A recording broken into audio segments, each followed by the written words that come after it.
Hey guys, Kerri O'Hara out here in Boise. I hope all is well with you wherever you guys are today. It's been a while since my last market update, which is pretty indicative of what we're dealing with in the Boise real estate market right now. I do sound like a broken record sometimes saying that our market is so hot and fast moving, but that is also the case. So let's jump into it and see what we're seeing right now. Last time I checked in, we were in the midst of our COVID lockdown. We emerged out of that in May, and since then we have continued to see the market pick up steam. So it was expected, I think I said in one of my last updates, it was expected that the Boise real estate market would be the top market coming out of COVID. It was said that we should see a 6% increase from quarter one of 2020 to quarter one of 2021.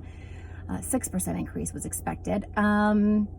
We are now at about 12%. So this year alone, since the start of 2020, we've seen a 12% increase on our home prices. That is a lot to take. And if you've been following me for a while, you know that since we recovered in 2012, we've seen a 10 to 18% increase year after year. I don't think anyone could have seen it coming for the Boise market. Sure, 6%, that's one thing. I thought that was low even when they said that then.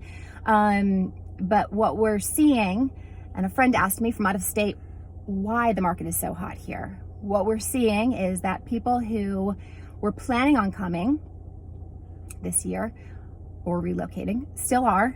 And then we have an influx of people who were maybe on the 2 to 5 year plan of relocating to Boise, whether it was when one of their children graduated from high school or went into middle school or when they retired. And those people have put their plans on fast forward and are now moving to Boise sooner than expected. And we're also seeing an influx of people from all over the country. Typically it was West Coast cities.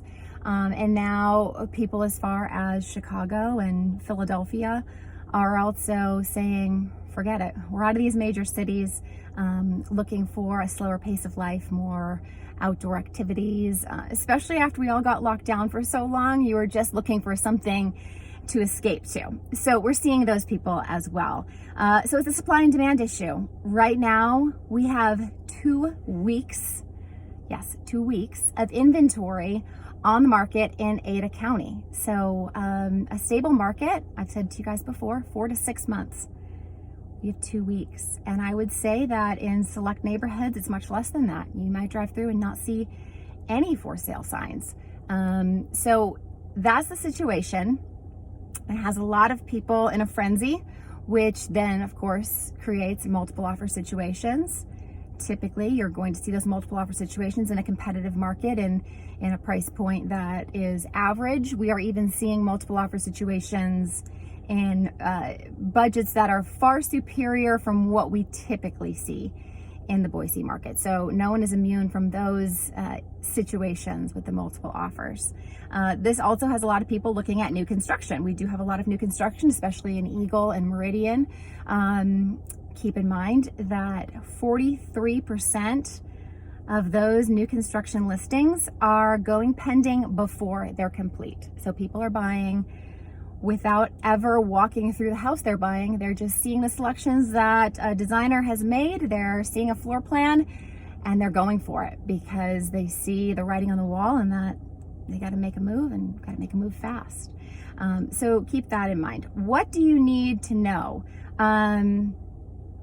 My crystal ball is still missing. Haven't found that yet. So I can't say or guess, but if I had to make an educated guess, I would say that this continues, especially with a lot of people looking at November and the election and not sure what's going to happen there.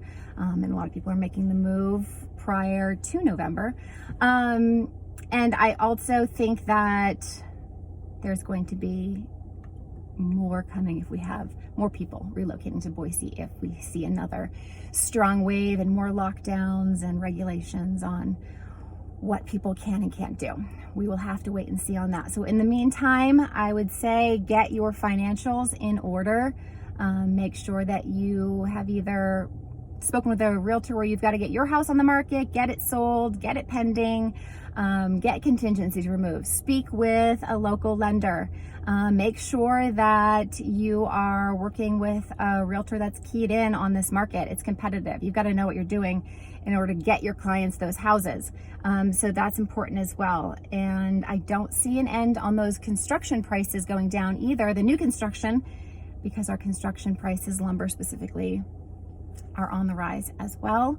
And with the demand, developers are going to see that they can get more for the lots, which means that number goes higher for the builders, which goes higher for the buyers. So lots to know, lots to keep in mind. Stay well out there, and if you need any help or questions, I'm always here. Talk to you guys soon. Have a great day.